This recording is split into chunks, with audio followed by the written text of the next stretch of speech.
You're just not a big fan of federal government because they're, what are the results of whatever they've done? Right.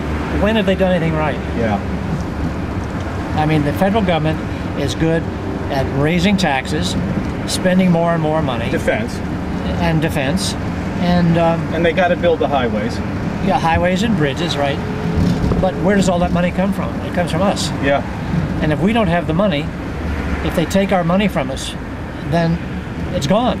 Would you consider yourself to be a Tea Partier? Close to it. I'm not an active Tea Partyist, but I believe in smaller federal government. Leave all that, most of that decision making to the states and locally. And the government. How long can the government keep spending money we don't have? You know, we're at, what, $16 trillion deficit going to $20 trillion? Yep. How are we ever going to pay that back? You could take all the money from all the rich people, and in about 2 months it would all be gone. They wouldn't have anything left, and the government would still have $16 trillion debt. Well, we got to pay it back, so... Well, I don't know how you're going to do it. We just have to it's just going to take a long time. Yeah, forever. I mean, 2050, if we're on 2060. But if we start doing it, then at least we're on, you know, we're doing it rather than not doing it. Well, that's true, and the current administration's budget doesn't... Obama says he's going to save $4 trillion over the next 10 years, but he's going to spend $8 trillion. So where's the savings? What do you think about national health care? Single payer? Well, I'm not exactly sure what single payer is. What does that mean? It would be taxing things that you buy, like England does. Well, England's system isn't very good, is it? And well, they're not complaining. Well, some of them are. Some are, but most of them aren't. Most people would not want to have our health system. That's a fact. Well, they hate our system. We're the. I mean, we spend the most. If that's true, then why are so many people trying to get into this country? Well, on the other hand, you know, we've got the best doctors that want to be here because they make the most money because of the system. So, see, there it is. We're back to the survival of the fittest mentality. Yeah, we are. And you know.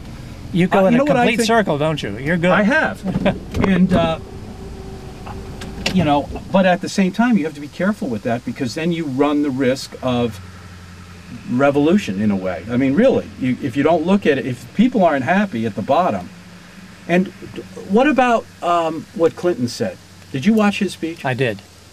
What did he, remember what he said about keeping the people at the bottom? If you keep them up, you have a market that you can actually use. Yeah. If they're poor, they have nothing, and you can't sell them anything. So how do you keep them being poor? Do you give them food stamps and welfare? Oh, of course not. And unemployment insurance forever? Well, that keeps them poor. Half the people in this country are on the government dole. How are you going to get out of that? Well, not half the people. Yes, it is. 45% are either getting food stamps, welfare,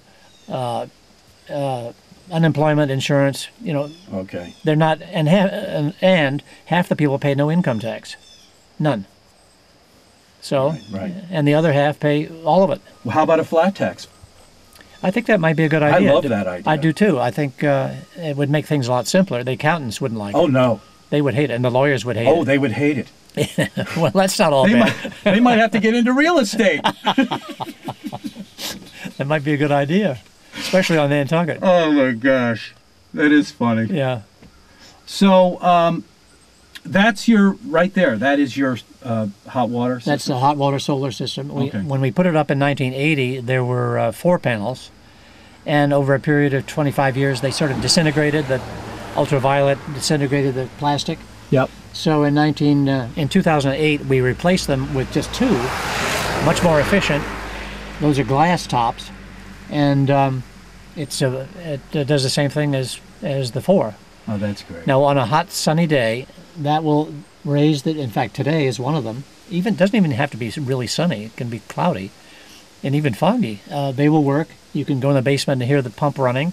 It runs the coolant up to the roof. It gets hot, comes back down to the hot water heater, heats the hot water heater. There are some days in August when it'll go up to 140 degrees. Which is more than you need. You can almost like have a nice big hot tub. Yeah. If you wanted to, right? You could. Well, how about in the wintertime though? Same thing. They still work in the winter? Oh yeah, sure. Sun's shining. Yeah, but I mean, I heard that they're just not that efficient. They're As long as the sun's shining. As long as the sun is shining, they work very well. And there's no maintenance. What percentage of hot water do you get from those? You're on a. It's hard to say. Is it a gas? No. We have oil-fired furnace. Oh. And that comes on occasionally. Well, of course, it heats the house too.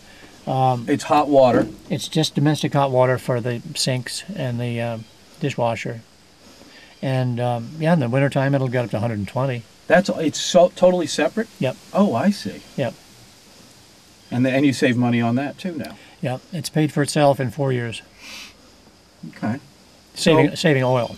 Saves about 2 gallons of oil every day that I don't burn or have to buy at $36 a gallon. And $4.36. I know. I mean, and as far as what you have to worry about, you pretty much leave them alone. Don't touch it. You don't touch it, and it just. Well, that's terrific. Good for you. That's good to know. I'm definitely into it myself. Well, you have to have a south-facing roof because as the sun comes around, it's more efficient when it's facing south. But you can't put those in the historical district, though. Well, not the HDC doesn't allow it, and as I said before, I'm not sure that until they change the design or improve the technology, I'm not sure it would be good to have a lot of houses downtown. You could almost make those look like the pattern of that roof, and it would be blend in very nicely. Really, it's not bad. No, actually, if you painted that white, the gray, yeah, they'd look like skylights. Yeah, wouldn't they? Yeah, yeah. They do sort of look like skylights. They kind of do. So anyway, what's going on with the rest of your day? What do you got going? Let's see. Well, I've got to have lunch. Okay. And then I think I'll have a nap. Very nice. So that's retirement for you. Yeah. You're not a golfer or no. Okay. No. I always thought about keeping an eye on the kids though. A little bit. Yeah. We're about. You got a great family, by the way. I got to tell you, I've always I've told you this I knew a family when I was growing up like yours. You know, lot of kids, close, and they did things in the community. They were doers. Yeah. Yeah. So you must be very proud of your kids. I am very proud. About to have a 12th grandchild. Maybe today. I heard that. Maybe today. Jamie's going to have one. How many kids is that now for him? 5. Okay. Well, he's up there with Mitt Romney now. And us. We had 5. Oh, there you go. Corky and I. See, you and him. Yeah. I think that's where Jamie got the idea. His old man. Yeah. Well, Flint, anything else you want to talk about? I've enjoyed this very much. I love this old bucket you got here. Thanks. It doesn't smell too good, but... I know. It's an old car. It is. And Bertha's in here, too, so she doesn't help. She didn't bother me at all. No, but she might stink it up a little bit. Oh, really? She's a big old dog like that. Oh, yeah, right. So, well, thank you. You're very welcome. Thank you. Good to see you. Appreciate it. You bet.